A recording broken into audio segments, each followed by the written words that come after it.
I'm very happy to see the overwhelming number of response we got on the free masks video I posted yesterday. A lot of comments, a lot of emails, a lot of donations. I mean, there's a lot of good people out there. There's a good in every one of us, but sometimes we need a push in order to do that good. And it seems like this video gave that tiny push that everybody has been waiting for. Right now, I'm looking at the free face masks item, and it looks like we have 26 masks left. Let's go to orders and sort by $0, which is the free masks. And look at this. We have a lot of work to do. My dad is gonna be busy packaging all of those masks, label them, and ship them out. I do not know if we can ship everything out the same day, but it may take us a couple of days before we get everything out. I'm very happy about how everyone wants to help. Like this comment I pinned, the little mobile phone clinic. He has 400 masks and he want to give them out. So anybody that needs them, if we run out of stock, you can contact him and get your free masks. And he even offered to send us 200 masks. I replied to him and told him, if you still have 200 masks, you can mail them over and we will post them on the site. And just now we got a donation for 50 Australian dollars. Hi, this is Richard from YouTube. The donation is for masks. Keep up the great work. Stay safe. Thank you very much. The money will either be used to help out with the shipping, to ship all those envelopes to everybody around the world, or to get new masks. And every order is from a different country. Let me take a quick peek here. This one is coming from Texas. This one is coming from United Kingdom. This one is coming from the US. This one is coming from New York. This one is coming from United Kingdom. This one is coming from Algeria. This one is coming from Germany. I mean, it's great to see that we will be mailing out those masks to every country in the world for those who need them.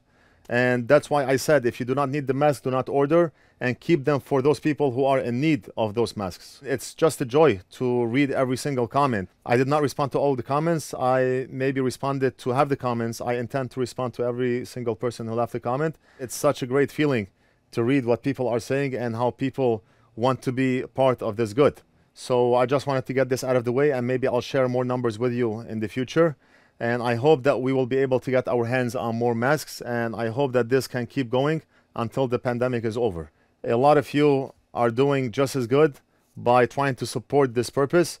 I never asked for any donations. I never asked for anybody's help, but people want to be part of this good. So I posted the PayPal link in the comment here, in the pinned comment, for anybody that want to donate. If you want to donate, great. If you do not want to donate, you're not required to. Everything will be taken care of. But if you do donate, any money donated for that purpose will only go for the purpose of buying masks whenever we can and shipping out masks. I will share some numbers in the future, but for now, I just wanted to quickly go over this before we start our repair. Okay, so here we have an iPad mini that was mailed in to us from Georgia. And customer called us actually, and he said that there's a problem with the digitizer connector. But when we got the iPad mini, I tried it and nothing is coming on the screen. So the problem is not only the digitizer connector, but there's a problem with the display. What's happening is the display is showing the battery logo for a split second and then it goes off. So this tells me that there's a problem with the backlight circuit, or there could be a problem with the display circuit. This is what we need to fix before we proceed to fixing the touch. Let me see if I can replicate this issue.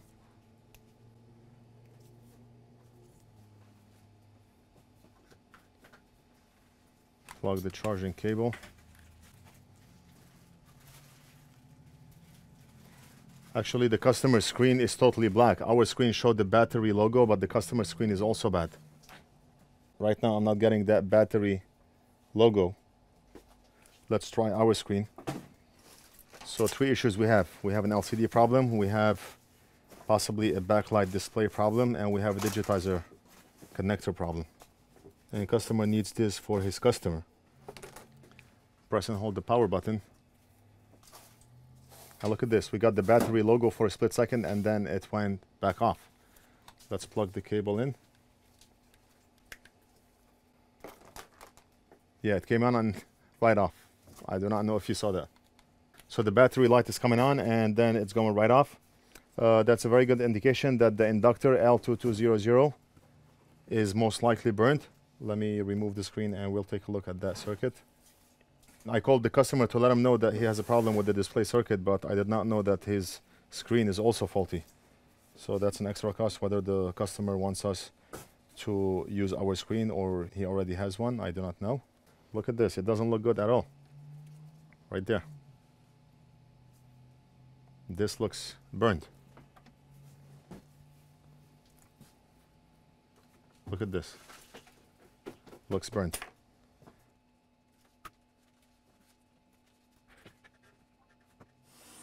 I mean, I do not want to use hot air because the component is right next to the SIM reader.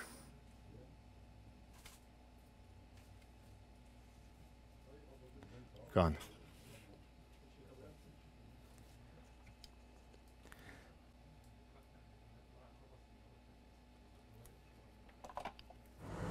Look at this pad. There's no pad here. So the pad that we are missing is this one here. This area here connects with the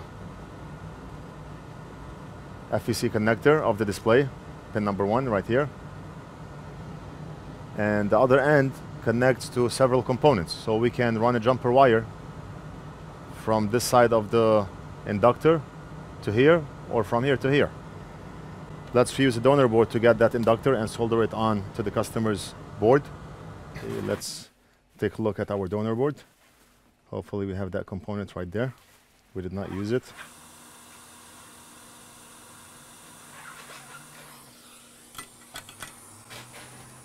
Okay, and go back to the customer's board.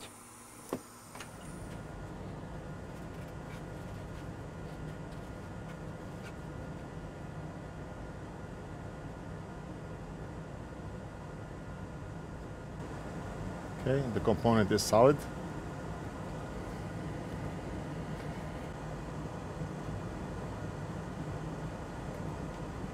And what I want to do is just apply some solder onto this end of the component and the capacitor so we can run a wire.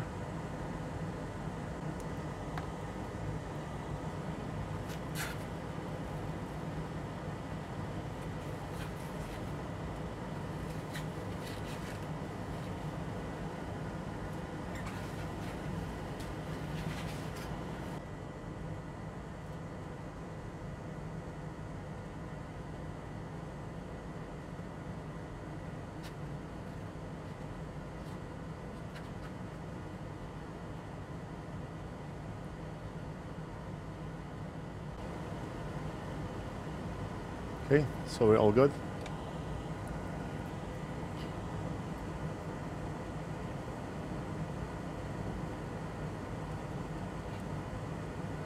Very solid. And now what I want to do is test to see if the screen will come on.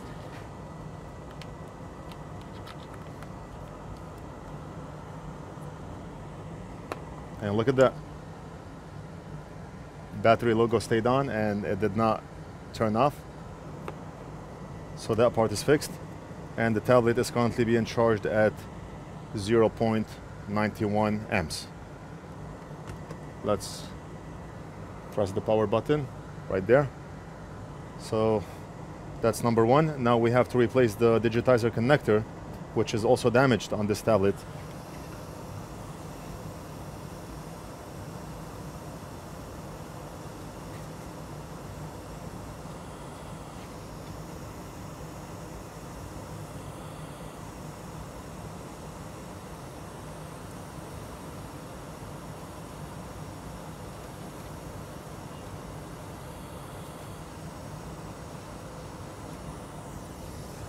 Let's get rid of the glare and turn our ring light off.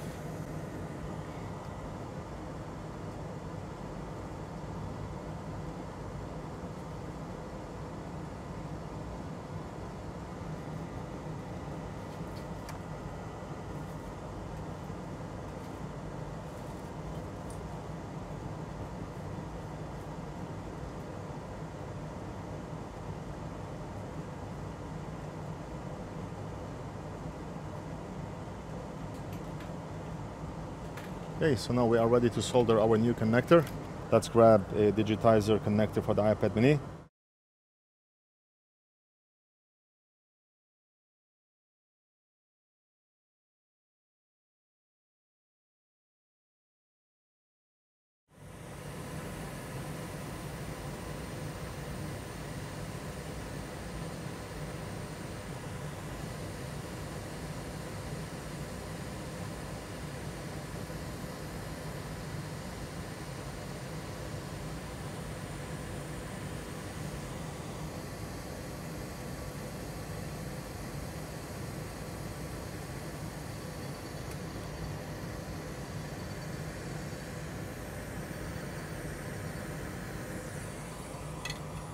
The customer called us about 10 minutes ago and we told him that he needs an LCD, and he told us to go ahead and put it in. So since the battery is dead on this one, it's gonna take maybe 10 minutes to charge up. I'm gonna pause the video and I'll be back after the battery has charged up a bit. The tablet is charged and home button is working and the keyboard touch is working. I tried all the letters